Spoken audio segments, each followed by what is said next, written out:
Hi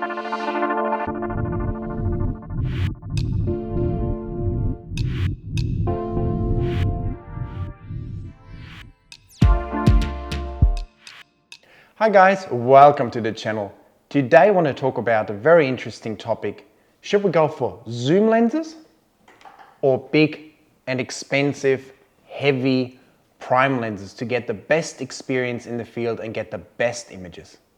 If you'd asked me even a few months ago, I would have probably said going for a big, expensive prime lens is the ultimate goal. But recently, my view has changed a bit, and it begs the question, are zooms actually better than big prime lenses? So that's what I want to look into today and hopefully find an answer for me and for you. Let's not get carried away just yet though, because when it comes to the ultimate image quality, a good expensive prime lens like this will outperform any zoom lens on the market pretty much. Even this really good 100 to 500 still lacks in terms of sharpness and fine detail when compared to one of these big prime lenses. So there's still a key advantage there, but obviously if it's this big and you pay that much and it weighs so much, you would expect to have a gain out of that as well.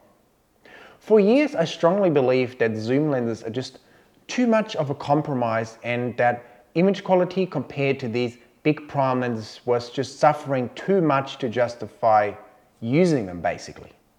But when I started to use a few of the newer zoom lenses like the RF 100 to 500, the Sony 200 to 600, although that's been out for a bit longer, I realized that these newer generation zoom lenses actually can deliver some pretty good image quality, and now that they can actually deliver image quality that's not too far off from a big prime lens, they have become a lot more attractive to me because now I can actually benefit from the flexibility without suffering too much in the image quality department. It opened up a whole new world for me because I was now able to have this small little lens with me that I can easily handhold, go into terrain that wasn't really accessible with the big prime lens before, and get images that I couldn't really get with the big prime lens. So having one of these zoom lenses has really opened up a whole new world to me. And the same I felt when I was using the Sony 200 to 600 millimeter lens on the A1 in the field. It was a fantastic walk around lens that could still take a 1.4 extender very well. So you had a fairly lightweight package that could deliver you fantastic autofocus and fantastic performance in the field. That brings me to the advantages of the modern zoom lenses. Probably the biggest factor is price and the ability to handhold the lens very easily. Generally speaking, these big prime lenses cost tens of thousands of dollars, whereas the newer zoom lenses like the 100 to 500 cost a lot less. The 100 to 500 in particular is very expensive still though, but for instance the Sony 200 to 600 comes at a very reasonable price tag and gives you some great image quality at a great price. Probably the biggest advantage of the zoom lenses is that you have them in a much smaller package at a much lighter weight. So you can easily walk around with these lenses, handhold them and have fun all day, and it's fantastic for bird and flight photography for instance as well. Whereas a big prime lens, I've carried it to a lot of places, taken on a lot of walks, but it was never fun at all. If you can drive somewhere, set it up on a tripod, very nice. If you have to walk with this lens for extended periods of time, it's not fun at all, and I would much rather have a smaller lens with me because it's just a much better overall experience. And obviously the biggest advantages of zoom lenses is just the flexibility. I've been able to get images with the 100 to 500 on the R5 that I was not able to get previously if I had used this big 600mm prime lens for instance. To me, the emergence of these fantastic new mirrorless cameras like the R3, R5, Sony A1 and Nikon Z9 is really that they allow these zoom lenses to shine a lot more in the field. Because there's obviously a few drawbacks with zoom lenses as well. One of the obvious ones is the aperture. Because they're much smaller, usually they have like a 5.6, 6.3 or like this one 7.1 aperture wide open. So you need cameras that are able to still autofocus very well at these aperture levels, and also cameras that can handle really high ISO levels because you have to handhold these lenses. If you're handholding these lenses in the field, especially in darker conditions, you really need to be able to use high enough ISO so you can have sufficient shutter speeds. For me, when I shoot birds, especially handheld with a zoom lens, I really don't want to be below like a 500th of a second, because I feel like I'm just risking too much shake, too many blurry images. So when I'm out and about, especially when I was photographing those cockatoos in low light and that owl, I really needed to push the ISO quite high to be able to handhold and still get good images, because obviously with a 7.1 aperture or f10 aperture wide open with an extender, you will have to use high ISO simply because the lens doesn't let much light in. Dark environments is really where these big prime lenses shine. Having a lens that's much bigger, that lets a lot more light in and that I can shoot a lot more wide open if I need to, really makes it much easier to get good images. I still don't shoot wide open with these lenses because I don't like to have too narrow depth of field. But for instance, if I shoot with just 600mm at f6.3, I get good depth of field and nice image quality, even in dark environments, and it allows me to shoot with relatively high ISO and still get good image quality, details and sharpness. Where the zoom lens just cannot compete is when it comes to nice and smooth out of focus backgrounds. A lens like this essentially has a beautiful smooth background built in, whereas with the 100 to 500, the background has to be really far behind your subject to get it nice and dissolved. So if you're loving those smooth, creamy, out of focus backgrounds like you can see in a lot of my images, they're much easier to get with these big lenses, and that's one area where I really prefer these big prime lenses, because with anything, even when the background is quite close, it just gives me a really sort of smooth, beautiful background, whereas with the zoom lenses, the background just shows a lot more detail and it's just not as pleasant to look at. Another reason, and maybe the main reason for me to own a prime lens, is that they work amazingly well with teleconverters. As you've seen in my last few videos, the zoom lenses nowadays work quite well with teleconverters as well, but it's a lot more of a compromise.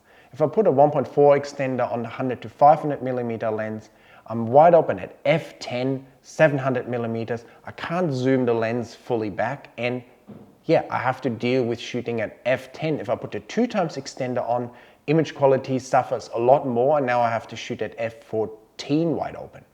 Whereas with this lens, I put a 1.4 extender on, it's at f5.6 wide open. With the 2x extender, it's at f8 wide open. So it's a lot more manageable when it comes to the aperture and how much quality the lens can get out of an extender. With teleconverters, whenever you use one, you're basically sacrificing image quality and aperture. And the better the lens you're using, the better the results will be with the teleconverters as well. So this is where this 600mm prime lens really stands out for me, because with the 1.4 extender and the 2x extender, it offers me amazing image quality. So with these peregrine falcons that I've been photographing, for instance, I'm often using the 600mm lens with a 2x extender because I stand far enough back so I'm not disturbing the birds at all, but I'm still able to get enough reach to get some nice images.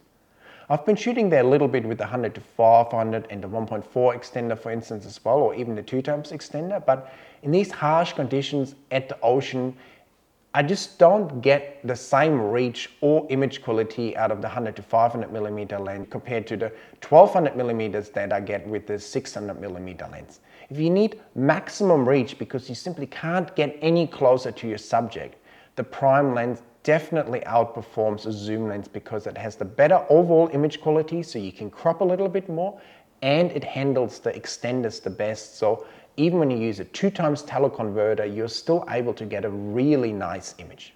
What I think we will see in the future is that a lot of these lenses, like the 100 to 500, 100 to 400, 200 to 600, will actually replace a lot of the f4 300mm prime lenses, some of the 400mm prime lenses. So I think in that area, 100 to 500 offers better image quality or similar image quality to these prime lenses and much more flexibility. So in that 3, 4, maybe even 500mm range, I think a fantastic zoom lens has become a better choice than a prime lens. So this is why I actually really like this combo that you can see on my table here. If I need the absolute maximum reach with the best image quality, with the best extenders, then this prime lens serves me very well. So if I'm in a dark forest or when I'm at the cliff, for instance, where I know I need a lot of reach, I'm gravitating towards the big expensive prime lens because this is where it still really shines.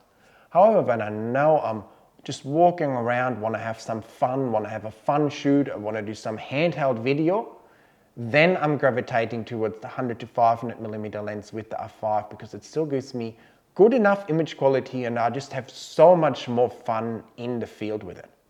I already talked a little bit about video, and this is another area where the zoom lenses really shine and where the 100 to 500 especially is the best zoom lens that I've tried for video.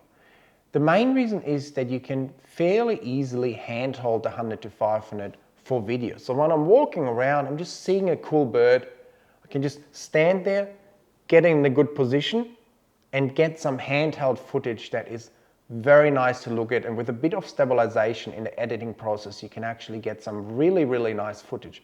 Because the lens is so small and I can carry it wherever I go, I've actually been able to get a lot of videos just by chance, just walking around, seeing a cool bird, ripping out the camera and getting some footage. So I really enjoyed that aspect of it because it has allowed me to take a lot more video.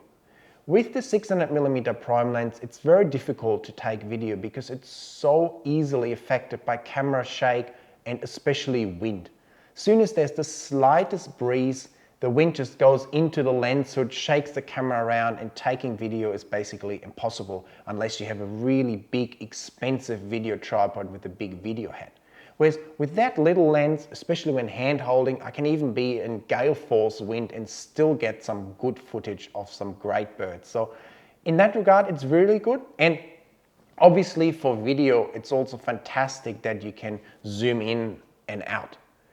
This is where the prime lens is just so much more limiting, because I could actually take a video of like a wide scene with the birds just walking in front of me on a nice cliff, for instance, and then I can zoom right into the head of a bird and get a lot of great different varieties of shots that I can put in my videos. So this is where the zoom lenses really shine for me. I also filmed with the 100 to 400, 200 to 600, 150 to 500 Tamron. They were all good, but the image stabilization was just not on the same level as the 100 to 500. The 100 to 500 is the only zoom lens that I've used that I can use reliably handheld to do video, and I know I get pretty stable footage even when using the extenders.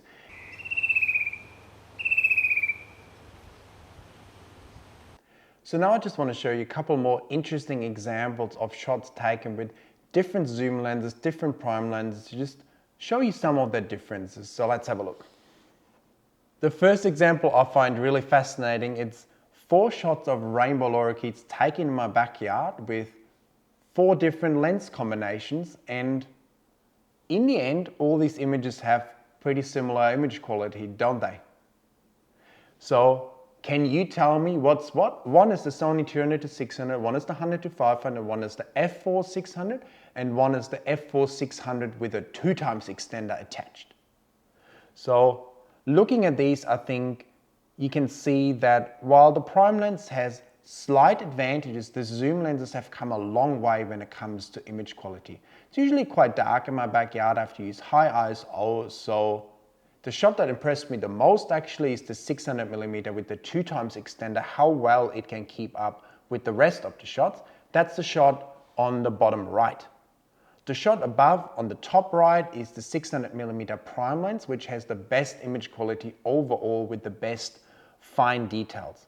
Then on the left, right next to it, is the Sony A1 with the 200 to 600mm. And then bottom left, we have the 100 to 500mm lens that is slightly less sharp, I think, than the 200 to 600 and the 600mm prime lenses, but still offering fantastic image quality overall.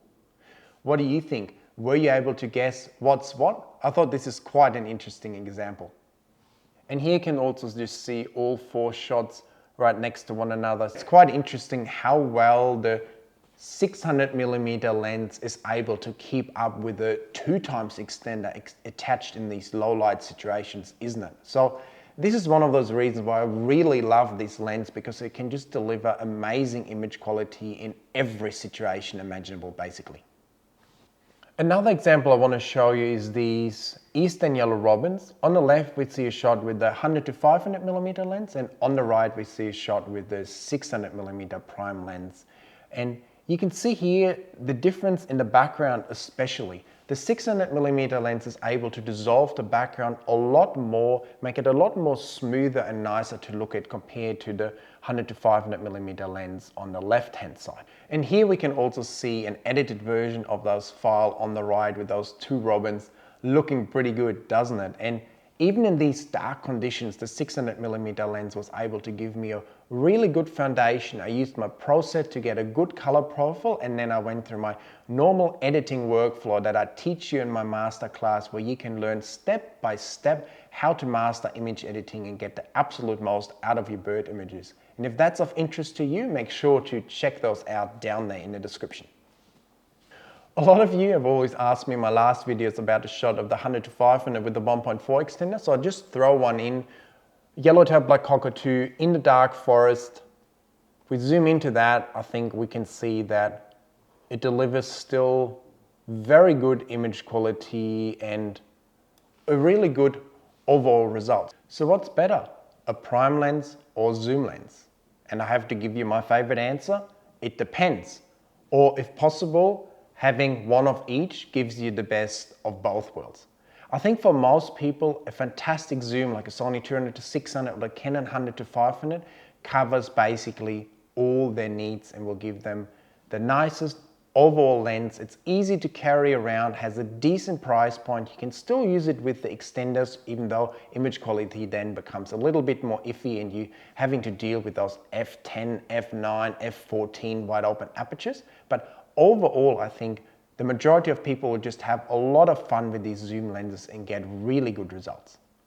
Prime lenses are really specialized, and in those areas, that's where they really shine. They don't have the flexibility of a zoom lens, but they give you ultimate reach when you need it. They give you ultimate image quality with extenders, and when it's dark, in these dark environments, high ISO, they totally outperform zoom lenses as well. So in the end, it comes down to how you want to use your camera. If you're walking around a lot, a zoom lens will be a much better choice. If you're mainly photographing from heights and you can kind of know or set the distance between you and the bird, and you know the birds will fit into your prime lens, then a prime lens is really your best choice because it gives you the best backgrounds, best image quality, really good autofocus performance. So it really depends how you want to use your lens. And that's why I really love having both. When I want to walk around, stalk some birds, do a lot of video, 100 to 500 R5, amazing combo. If I'm in the dark environment, in a bird hide, if I do a setup, I want best image quality, I want that nice background, then I pick the 600mm lens. What's your choice? Prime or zoom lens? Do you have both? Are you looking to upgrade from a zoom lens to a prime lens? Let me know in the comments, because I think it's quite an interesting topic. So I hope with this video I was able to shed some more light onto zoom versus prime and why I think for most people a zoom lens might be the more reasonable choice, but also why I prefer both, and I just like to decide on a given day which lens I use depending on the use case. So like always, please make sure to subscribe to the channel, give me a thumbs up for the video and leave me a comment. It really helps my channel and I really appreciate to hear from all of you. And also make sure to check out my masterclass and my brand new Pro Sets down there in the description. I will see you in my next video very soon. Bye guys.